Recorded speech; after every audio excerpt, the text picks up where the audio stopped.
Marky Worthington Podcast all day. All day. Dream by night. Don't buy me a drink. Just give me $10. All day. Go down to the strip club with your floppy disk and turn it into a hard drive. Yeah, right. You'll get fucking thrown out by Big Tony. We're here to name names and make people feel more ashamed for shit that they're not proud of. Don't blow it. Keep it simple. Count your money. Oh, whatever it is.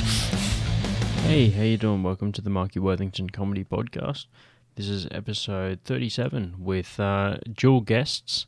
This is the first time in a long time that I've had two guests on the show at the same time with Fahey and Yeoman.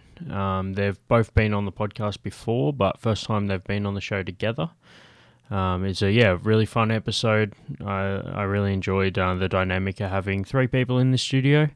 So I hope you guys enjoy it as well. Before we kick off, there's some dates coming up. A fairly chock-pack month for the end of March.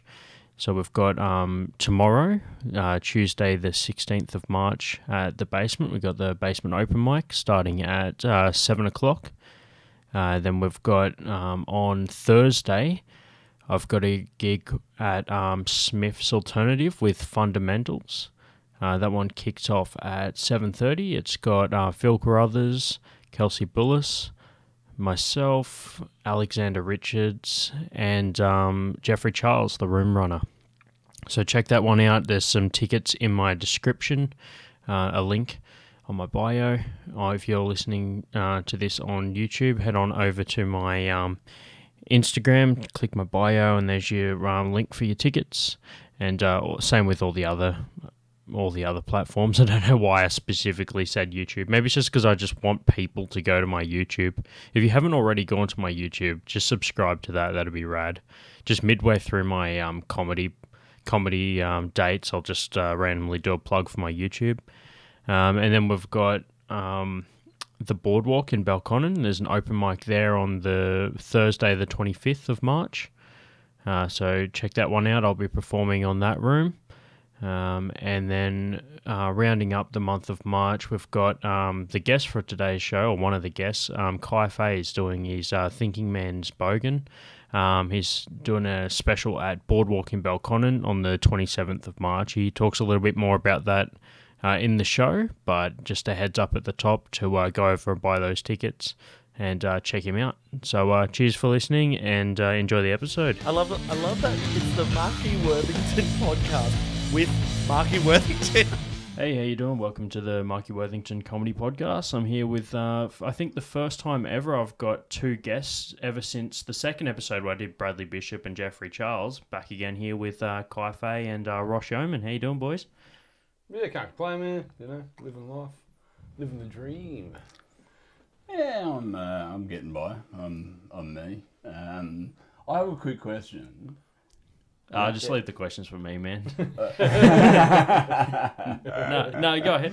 No, so I think this is my fourth time on. Does that make me and Kai both front runners for most times on the pod? I think so, yeah. Yeah, I think so. It'd be...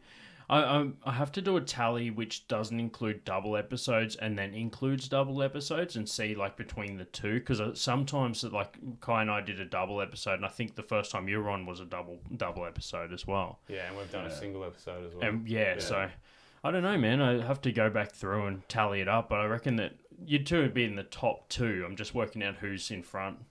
But I'm not in front. You can go behind. I can go behind. You can go behind. That didn't work. Okay, well, you're fucking me up now. So makes me think of like the Brooklyn Nine-Nine. You guys watch that? Brooklyn Nine-Nine? Nah. For some reason, the humour doesn't get me in it. You know what I mean? Like, I don't...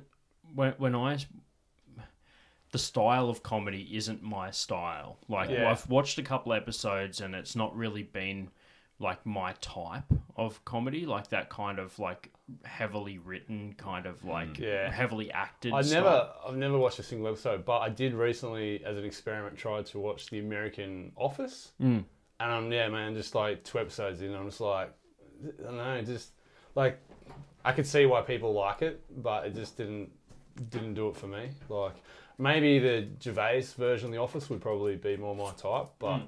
The Steve Carell, as much as I love Steve Carell, wasn't quite. Have you watched the British Office? I think I've seen like a random episode here or there. But, Oh, dude, it's fantastic. yeah. So I guess it's like most like of those shows where Americans grab a hold of it. It's like Death at a Funeral and stuff like that. Yeah. Like the Americans just kind of they Americanise the humour. Yeah, and yeah. just- Is it a bit like that series? Yeah. It's a bit of a deep cut. Like, not a lot of people seen this series, but that series, Wilfred, with a guy in Yeah, the dog yeah. suit. Oh, it's fantastic. The Aussie version. The of Aussie- that's amazing. Yeah. But then they got a lot. Was it the Aussie version with Elijah Wood? No, it was the the American And then version. they got the It still American had the same Aussie actor. Yeah, it though, had the same as, Aussie as actor. Wilfred. I think he probably saved it a little bit. Yeah. But yeah, I think that was the first time I've ever went to a dress-up party was as Wilfred, dude. I still got the fucking Wilfred outfit. That's awesome. Yeah, I bought it from like some TV store, like where they just had like a whole bunch of... Dude, and the thing is, they've tried to like complete the package, so they gave me an inflatable fire hydrant as well. I was just like, it never does in any episode does it include it, and it was an American fire hydrant too. Yeah. It's nearly like they had a fucking warehouse full of fire hydrants that they had to move. Like it was better for them to get rid of it than to keep it. Like it was costing them money in storage, sort of thing. This was pre-bushfire season. Yeah, it was inflatable. I mean, it's not going to help much in a bushfire, but neither's the dog suit, dude. It was so fucking hot, dude. It was like I went to it was a pajama or onesie party, Yeah. and it was at a pub. So like I walked in there with a fucking Wilfred suit on, right? At like just like a tavern somewhere. So like I walk in there, and there's just a bunch of trade because I rocked up like on time, not like or a little bit early maybe because I like overshot the time or whatever. I had my buddy with me. My buddy just wears trackies and a fucking shirt to bed, so he rocked up in trackies and a shirt, thinking like, oh well, it's a pajama party. I'll wear this to bed. So we rock up there. He's got trackies and a shirt on, and I'm dressed up in a fucking dog suit. And we're fucking 10 minutes early, and only people in the pub are a bunch of fucking tradies and shit. They're just gonna think that he was your pimp. No, so we just walk in. You can just tell that. yeah, exactly. Fucking. Yeah, you're right. You're good. Yeah, it's just it was nearly like they're just sitting like, oh, what the bloody hell's going on here? Like as well, I'm just dressed up like a fucking dog. But the best part of that whole thing was, I said to my buddy, oh well, fuck it. Can you take a picture of me like taking a sip out of a schooner? And because that's like a Wilfred thing to do, right? Yeah. And he just has the phone, the old school phone, and it was on fucking video. So I'm sitting there I've just got this short video of me just standing there like, what the fuck's taking so long? That's actually what I'm just like, what the fuck's taking so long? And then he's like, oh, it's on video. It's like better than a photo. It's just a short video of me just sitting there like posing for a photo, dude. That's for the video episode. If anyone's fucking listening to this on the audio platforms, go over to YouTube just for that little snip. But yeah, man, it's good to have you guys both on the show. I think this is the first time I've had you both at the same time, so that's fucking awesome. Worlds collide. We've got what do we got as far as like news, man? We had Ross was in the Raw finals. Yeah. How was that? Dude, it was awesome. I was under no illusions of winning. Just given my material and whoever voted you in was.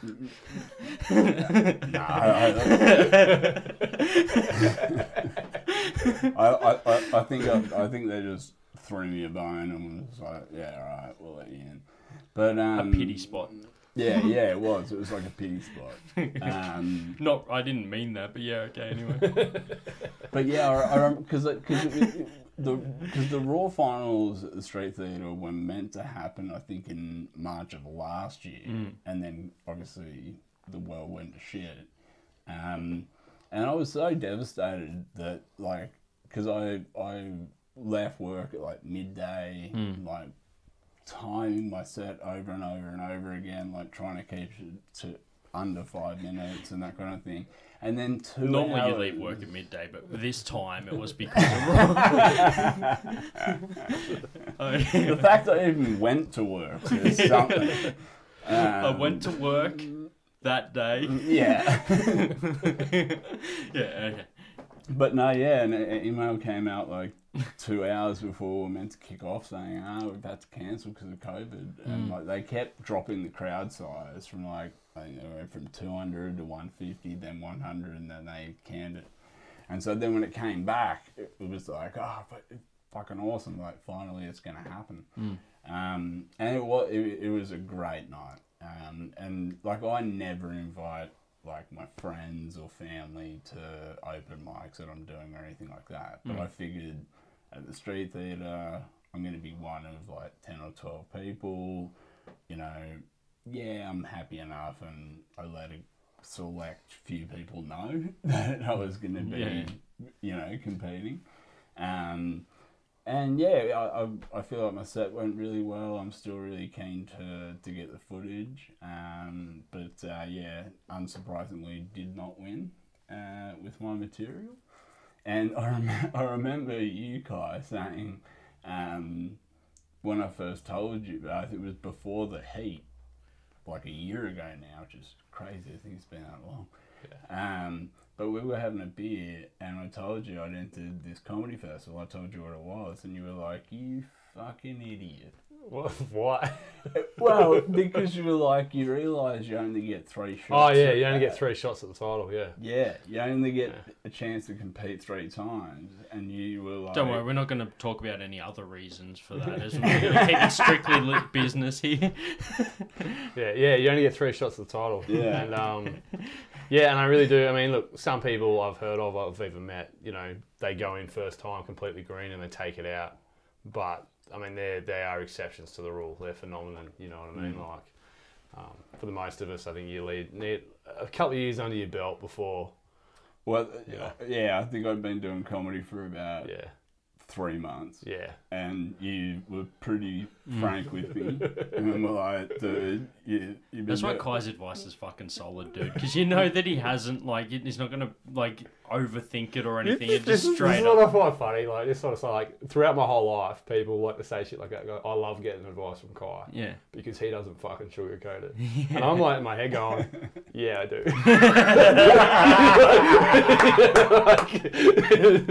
Like, so often people is like, nah, man, Kai tells it how it is. I'm like,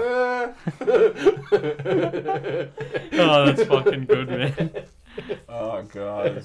Nah, but no, you're right. It's yeah. I mean, look, it's great for the experience to do it. I mean, I've done, well, I mean, there's always a loophole in the system. I've actually done 4 Raws. I didn't win any of them either, so don't feel like it's, but yeah, you just, if you want to sort of have a chance, you need to sort of be really experienced in that field, straight up, I think. Yeah. So, like even the people who win it straight away, they're writers. Like the person I know, she won it first time. Like, and she won it like first time on stage at Raw, and she went through and won the grand final. Yeah, but she was a writer before that and stuff like that. Okay. So she already had that kind of experience. Yeah, okay. I think a lot of it is writing, though. Like, a lot of, even what we do with, not just Raw, but just with even open mics and shit. If I don't have the preparation in my set that I should have, or if I sort of let the writing fall to the wayside, I'll have a shitter set. Like, I feel like if you can go into something with a good fucking a well-written joke, a good written joke. So I didn't even write that conversation correctly. But like that can really fuck it. Oh, 100%. That's why I haven't had a good set in 2 years, because I haven't fucking written a joke. I haven't written anything down. Come on, Kai. It's been less than 2 years. Fine. No, I'm not just... I haven't had a good set probably in a year. So. I think... No one's had a fucking proper set in a year, I feel. I feel that everyone's still a little bit, like, on the back foot for, like, not... Because, I mean, with all the COVID shit and stuff, like... I feel like we're not... Everyone's kind of still a bit reserved. Like, I'm still getting good crowds around town. Like, we're still doing good, decent crowds at open mics and shit. The Basement, as far as I'm concerned, is now the venue for Canberra comedy, based on what I've seen over the last couple We're just of months. lucky enough that we have a decent following of... The venue has a solid following. Yeah, the venue brings its own crowd. Yeah. So, like, but the other part of that is it also tacks on to, like, the comedy crowd as well. So it's like they've got the venue crowd, which some of them hadn't been to comedy before. They were just like used to gigs and shit. And I feel that with the crowd, someone pointed this out to me, and it was something I knew, but it wasn't something that like I realized. Like once it was said to me, I was like, oh fuck, that makes sense, right? Someone said to me, an outsider from the Canberra scene, it seems like the crowd is not used to comedy. They're used to gigs. Like, so when I MC, I literally need to tell people you can laugh. Like, this is how you watch comedy. A lot of people will just nod like they're watching a band. Like, fuck yeah.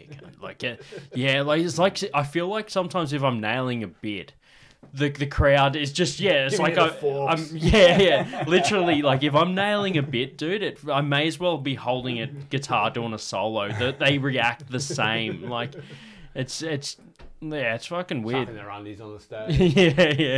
yeah. No, the sorry, just to get back to the writing thing. Yeah. I think I thought you were going to say to get back to your Raw final. It's like, sorry, just to get back to your original question, Raw was good. Can we talk about me again? But when you're emceeing a room, you have to be a little bit more, a wanky term, but a little bit more prolific with your writing, because you've got to do those, like if someone bombs, you've got to get the audience back up, and you can't just rely on olds and all that kind of stuff. So I can definitely see that with you when I see you do 5 minutes, at Smith's or wherever, Boardwalk or wherever else. So humble, not mentioning your room first. You're like trying to think of other rooms in town before you said yours. Sideways. You're like, Smith's, oh fuck, I'm out of mine. You're like going through old rooms. You're like, Phoenix, fucking like the Irish Club, all that sort of shit. The private bin. Back in the day. ICBM. Yeah. That's a good one. Treehouse, Mooseheads, all those. But sorry, what I was trying to say is Canberra Theatre. it does force you to write more because you know you have to do more stuff. And the upside is you get to practice that stuff, because when someone goes up, between comics, they're not. I think the crowd anticipation is a little bit lower, and so if you can just get 2 or 3 solid laughs in like 40 seconds, a minute, whatever it is, you've brought them back up, and there's less pressure, sort of thing. But I thought I stole from you, but you stole from Kai. Yeah, so this is a great fucking forum for this. What? So last Boardwalk, Ross says to me, is like, hey, sorry, I kind of stole your premise with the whole if you think it's funny, you should laugh. Oh, right. And I was like, no, it's cool, man. I stole it off Kai. I'll fight both of you. It's fine. Fucking stealing my fucking bit. I'll leave your lav mics on so I can start running. Just get like in fucking like Big Fat Greek Wedding when the chick tries to get up and just gets like taken out by the headphones that she's still got on.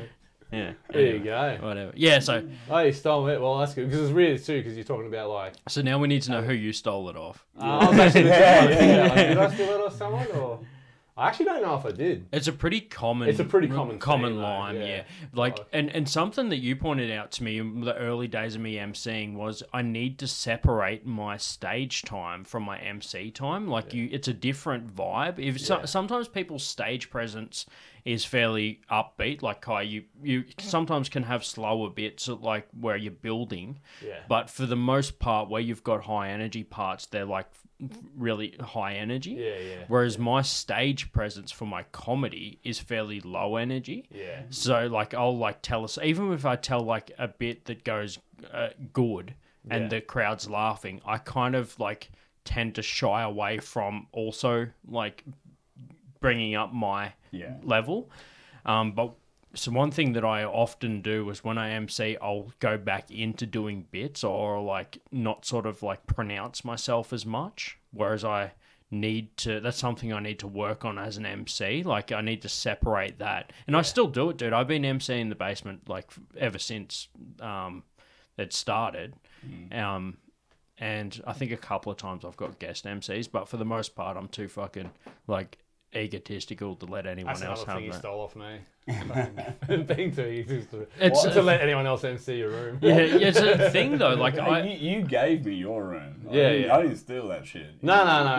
But it's funny because like but he chose to give it away. That's the whole point. It's the control thing. Is this like a Me Too PSA? Or? No, the room gave itself willingly. I don't know what the fucking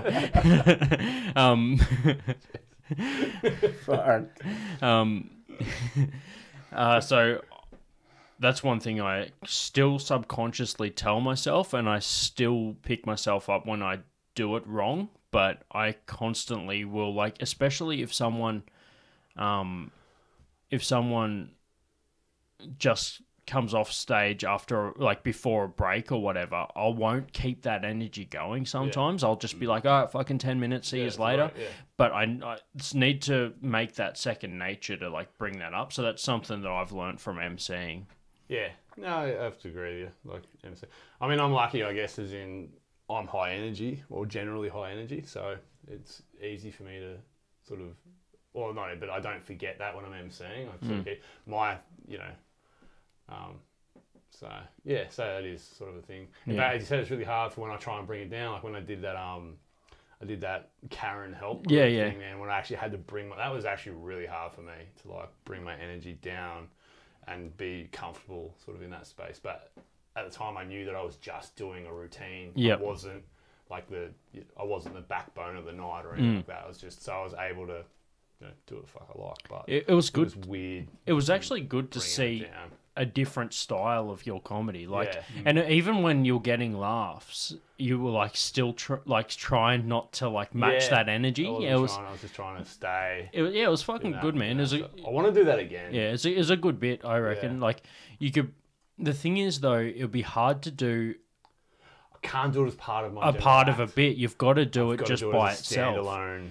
That would probably be a good bit if I was doing that to do like for like an online release, like a 5-minute YouTube bit. Yeah. Like I've got some crowd work shit that I've been sitting on for a while. Yeah. And videos from crowd work stuff, and I'm like, I should put that up because I'm never going to be able to recreate crowd work. I might reuse the same kind of jokes, but occasionally, like lately, I've been accidentally doing crowd work. Like I was at Boardwalk recently, did some fucking crowd work there, and I happened to be filming that night. And I'm like, fuck, that's a good thing. And then, but the thing was, because I was so invested in the crowd work, because if you get a good chance to do crowd work, man, you're not going to be like, I'm going to ignore that situation and I'm going to burn through my material, which I plan to do tonight. No, throw the material aside and fucking go for the crowd work. I'm shit at crowd work. Dude, One thing I'm trying to force myself to like start doing it, but I just yeah. I don't know. People just aren't as interesting as me. Like, see, dude, I'm fucking interested with you. You do crowd work, but everyone's a boring fuck. So so that's. I've said this on your podcast. I have been begging for a heckler, and I'll probably get one now after this gets released. But you know, just to see how I actually market this only to hecklers. So I go back and forth with them, like you know, just because I say some pretty inflammatory stuff. I'm not trying to be malicious, but it's not osteoarthritis, like all this inflammatory shit. Bit of the old IBS going on there. Appendicitis. We've got all this sort of shit going on. But no, I'd love to have a heckler and like just have like that direct, like, okay, you want to do this? Fucking hate hecklers, man. Yeah. Complete disrespect to all hecklers. If you go to an open mic night and you heckle, stop talking. Get off the stage. You're the scum of fucking what? When's the fucking comedy start? Yeah. Fuck, it's the worst shit, dude. I'm heckling him and he's not doing fucking shit. Yeah, see, that's actually how. That's exactly how. You're just like, his wish was granted very quickly. but, I'm not a genie. But anyone who's seen American Gods will understand. I don't grant wishes. That's right. Anyone who's seen American Gods, they'll understand. Yeah. Well, leave that one up to the viewers because we obviously haven't seen it. I do love comment. McShane though. Yeah, he's good in that. He's fucking fantastic. No, I fucking hate I'm not Heckles, not the film buff that I wish I was. Like I know a couple of movies really fucking good, but not like a broad range of movies. Like if that was Evolution, I would die out. Like because I'm not a generalist, I'm a fucking specific you're a movie niche. reference. Yeah. It's good. That's actually good for crowd work though, because I'll just draw it towards a movie I know heaps about, and I'll just randomly drop some fucking like deep cut, and you'll get someone up the back that's seen that fucking movie and knows the reference, and they're just like, oh, this guy's going fucking like deep on this shit, right? But man, I think it's so funny that you're like, I wish I was a bigger film buff. And it's like, I remember saying to a mate, I wish that I was either bilingual or I could play an instrument. Like, I'd give anything to do that. And he said, yeah, you'd give anything except the time to learn. And you just said, you just said, I wish I was a bigger film buff. I can't think of an easier hobby to get into than just sitting on your ass and watching fucking movies. Yeah. See, the thing is, dude, I didn't say I'd give anything for it. Like, I legitimately just want to know that without giving anything. No, the thing is, like, I don't know, it's kind of like my personality is like that. Instead of watching a whole bunch of movies, I'll watch my favorite movie 200 times. Yeah. Like, I'm just, but the thing is, I'll rewatch it and pick up something that I didn't notice the last time. So I'm like, fuck. It's a bit like, that's why I don't like those massive games, like RPG games, like roleplay games and shit, because there's like too much to do and I get overwhelmed. So like, I prefer to just play a game with like a linear storyline and just fucking like 100% complete it. Yeah. Like, just because So how's Pac-Man working out for you? oh man, I'm still stuck. That's literally what I'm doing though. Like, I'm literally playing retro games because my like attention span doesn't expand outside of fucking retro games. They're made for like just small linear games that are just like pretty hard, but like not So like your haircut, you're stuck in 1995. I was gonna start heckling the shit out of you.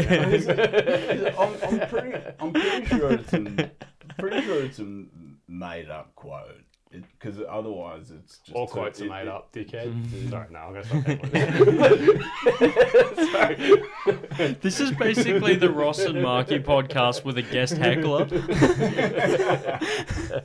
As heckled by Kai Fahey. Yeah. So, sorry, you're saying? Yeah, I think I'm pretty sure it's a made up quote. But basically, apparently the guy who made Pac-Man said, if video games influenced us when we were children, we'd all be running around in the dark right now, listening to retro music and eating pills. Yeah. And so, Good, yeah. I can see that. I can see that. Night at Moosey's, it's like just... Yeah. They should change Moosey's to Pac-Man's. Yeah, exactly. We should open a nightclub called Pac-Man. Yeah. It just plays retro electronica. Dude, I and actually... fucking drugs sold at the door. Wouldn't flag the cops at all. Nah.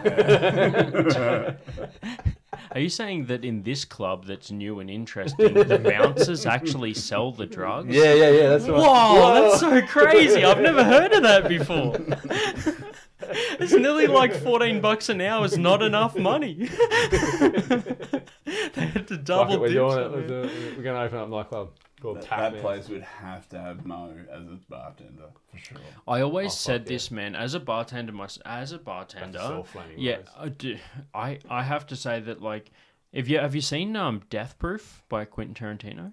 No. That's actually one of his. One of the few I haven't seen. I've seen Yeah, most of his. it's a oddly specific reference. So he cameos in that movie, as he does in a lot of his movies, as the bartender. Yeah. And towards the end of the night, he brings over a tray of shots to the table and sits it down, and then just sits in the empty chair, puts his feet up on the table, and does shots with him. And I was like, dude, the perfect bartender in my mind is a cross between Mo and Tarantino from Death Proof. Like someone that will do a shot at the end of the night with you or get fucked up or whatever and hang out.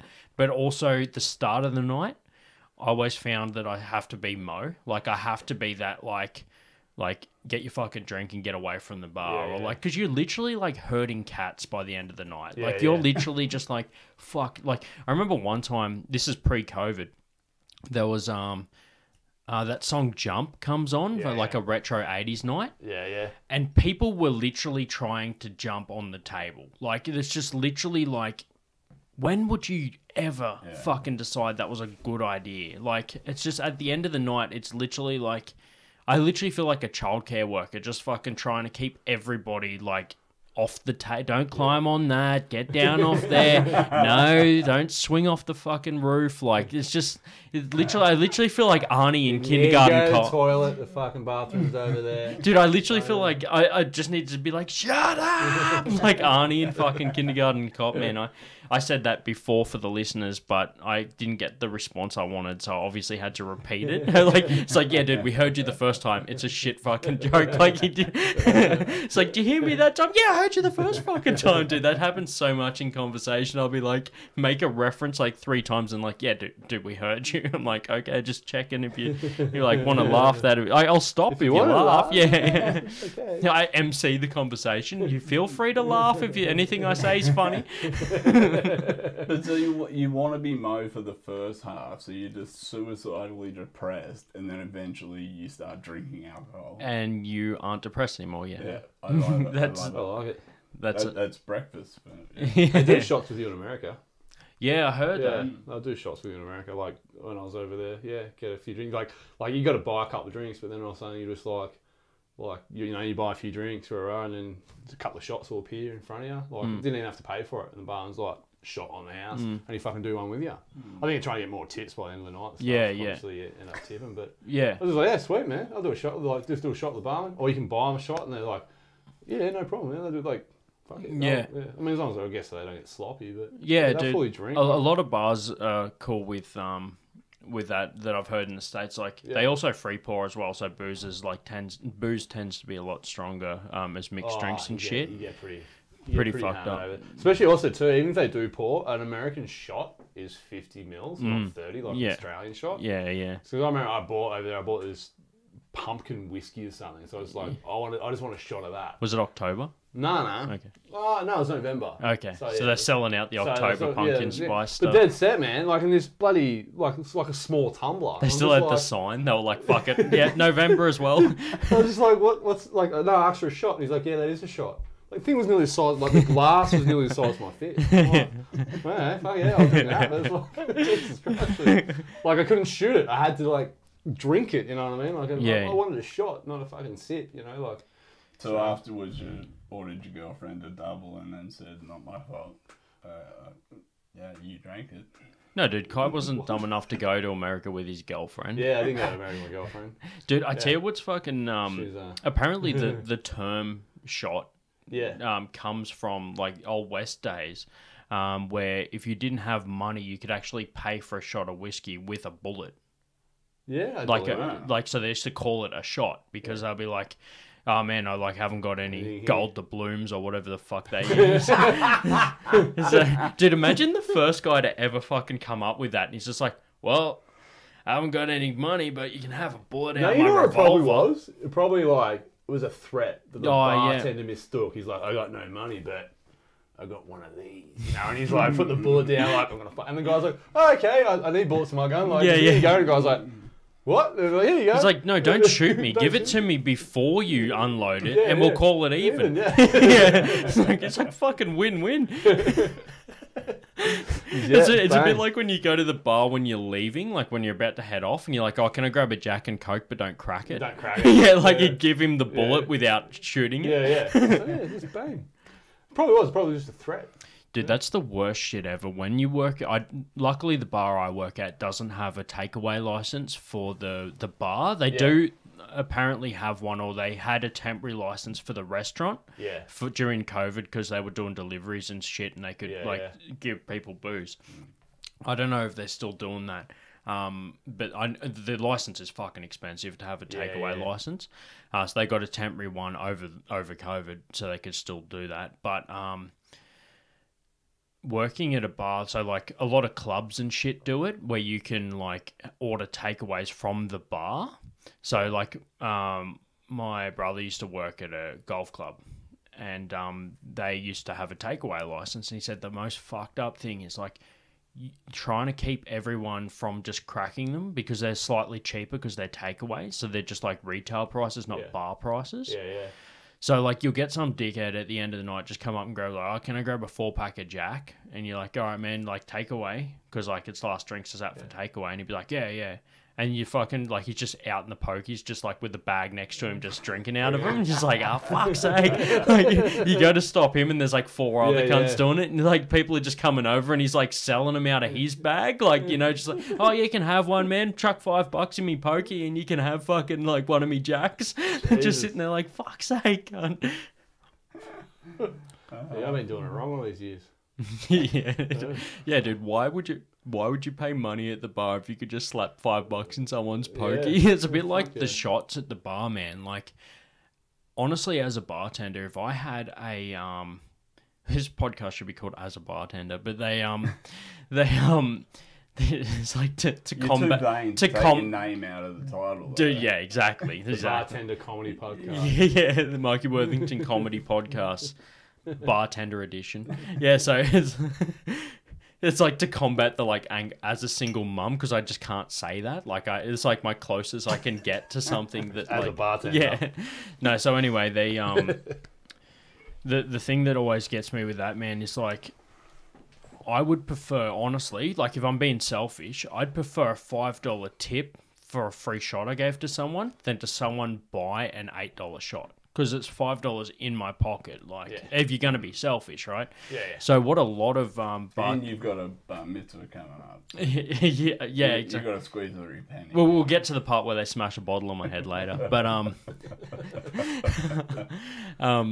but we won't, for anyone that's going to skip through this podcast to find that part, you greedy bitch. Anyway, so the...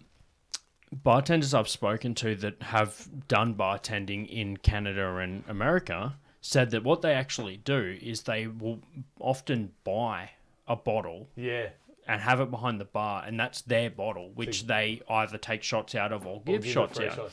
So if you buy a bottle, right, well, let's just say if it's like a decent bottle, like $50 or whatever, and you give that out, man, you got like 35 shots in that bottle, 32 shots in a bottle of Jack. Yeah. You're getting $5 tip for each one of those shots, so you don't mind paying that $50 for the bottle. Yeah, you're getting $150. You get a mad return on it, So I would prefer that, but then at the same time, you kind of undercutting the bar, and I actually care about the bar, so it's weird. I work like.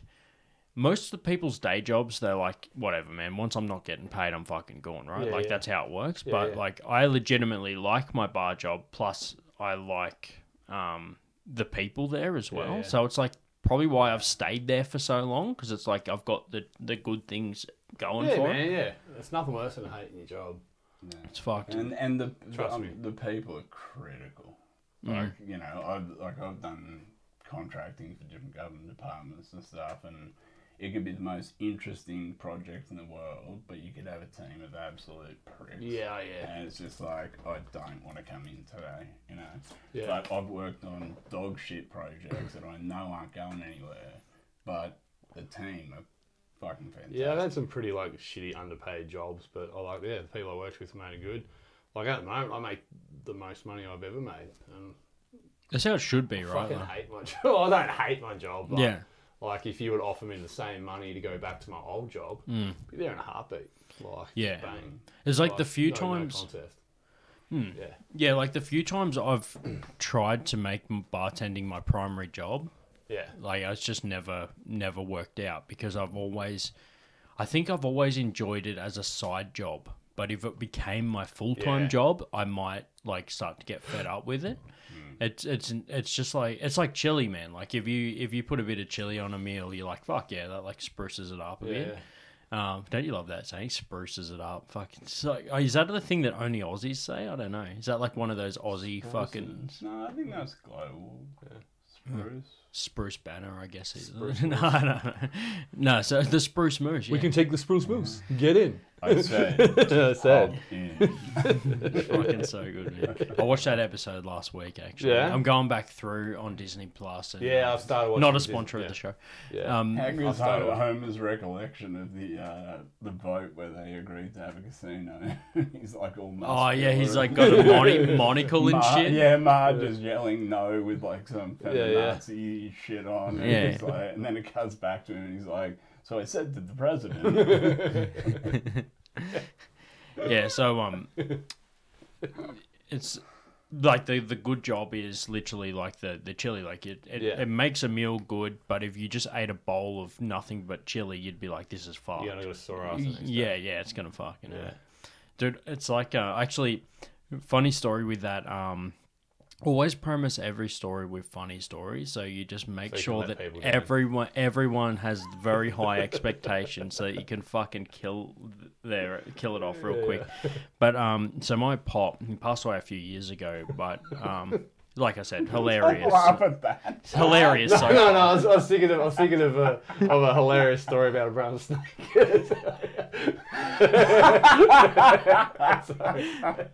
Dude, Fuck, that's inside baseball right there. Yeah, sorry. anyway, so that's where the funny ends. My pop passed away. That's where we're at. And Sorry, man. Look at the giggles. Oh fuck. So anyway, he hadn't drank since he was like 50. Okay. And at his 80th birthday, he was like, oh, someone bought him a drink. Was just like, you know, out in the bush, people out in the middle of Central West New South Wales, people are just like, oh, God, fuck, it won't hurt you, mate. Like, even though he's been sober for 30 fucking years, old mate's just gone like, fucking, you know, his name was Neville. Nev, come on, won't fucking hurt you, mate. Like, trying to just, like, knock him off the wagon after 30 fucking years, dude. Like, I was expecting to see some Barney shit from fucking, like, when they go to NASA. Like, he just falls off hard. But, And goes over the factory of pillows into the factory of spikes or whatever it is. So like I was just like, what the fuck, like why why would you jump off the wagon at that point? But I guess I get when you're like 80, you're like, it's not, you know, like you don't sort of, it's more of, it's like that Bill Macon's got a bit about his grandfather. I won't burn it, but it's like you get to a certain point and it's not really like a thing, right? Like when you're like 50 and an alcoholic and you still got a job and all that shit, it's like different, right? Yeah, if you're retired. But if you're just an 80-year-old dude that enjoys a beer every now and then, you're well, whatever. Bottom line is, I'm not justifying it, but so he gets he only drinks Diet Coke. That's like the one thing. That's the only thing. He'll go to the pub with everyone else and drink Diet Coke, and everyone in the town knew that he didn't drink and all this shit. Old mate buys him a drink. Oh, Nev won't hurt you. And he literally, like, he was about to do his speech, like, thanks to everyone for coming out. Dude, best fucking speech ever. This guy gets up there, he's holding his drink. And my uncle gives, like, a proper big, like, 80s, a massive feat, like, you know, all this stuff. My pop just gets up there and just goes, well, I'm proud of everyone in this room. Cheers. And like that's it. Like it was nearly like fuck everyone that didn't come here. No, but so not really, but And he just takes a sip out of his drink for the first time in like 30 fucking years, right? So he takes a drink, he drinks it, and then someone comes up to him at the end, and they're just like, he's back on the Diet Cokes, and they're like, how'd you find the drink, mate? And he goes, well, I'll tell you what, it spruced the cokes up a bit. And I was like, he's like fucking parting fucking thing. Yeah. That was like the last time he drank too. So yeah, but dude, how good? Spruce the coke up. Fucking shit. Tell you what, spruce the cokes up a bit. Such a Neville thing to say, but anyway. You know what spruce coke? You know what spruces coke up a bit? Coke. Yeah. Yeah, you took the coke to destroy the coke. Yeah. Oh fuck. Yeah. All right. Well, I tell you what, we got a section with story time, so we're just gonna take a quick break, come back with our stories to close out the pod. So thanks for listening so far, and hang out for the next part where we're gonna get into some stories. So thanks everyone for listening, and make sure you check out Fahey Comedy.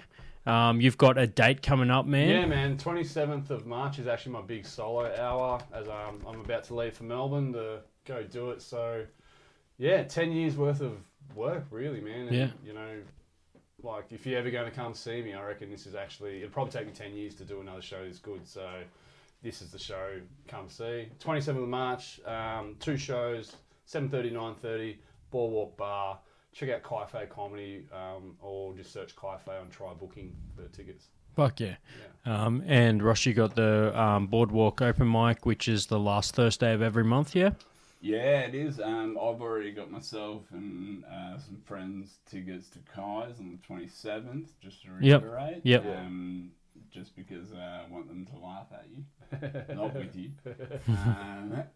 But yeah, no, this month's Boardwalk, we've already got a full lineup. We might even go to 13 comics. Yeah. And that's at 8 o'clock on the dot at the Boardwalk in Belcon. And it's always a really, really fun room. Like, everyone has a laugh. Yeah, and free entry too, so come and check it out. For sure. Cool. You know me. If you're listening to this podcast, you already know my fucking socials. You're probably already sick of fucking seeing me. Seeing all my shit on everything. But I'm going to reiterate it for you because that's just the way that Marky Worthington Comedy works on YouTube, Instagram, and Facebook, you know. And sometimes, you know, that's how he kind of works when he's on Twitter under Marky Comedy, you know, just as how he is. I mean, if and also like that's definitely something he would do if he was going to Twitch stream on Sundays, like on Marky Worthington Gaming. Yeah. I mean, that's something he would do. But look, I'm not going to bore you with the facts about how you can find my shit. I mean, all I'm saying is that it's a shit podcast.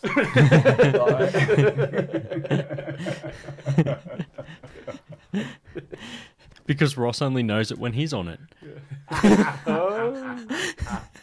All right, cool, man. So, thanks for listening, and keep your eyes out for the next episode. Cheers. Don't buy me a drink. Just name names. Yeah, right. Big Tony, you'll get fucking thrown out of the strip club with your floppy disk. All day. Make people feel shame for shit all day. Don't blow Turn it. it into a hard drive. Yeah, right. You'll get fucking... We're here Keep it simple. Count your money. That they're not proud of. Just give me $10. All right.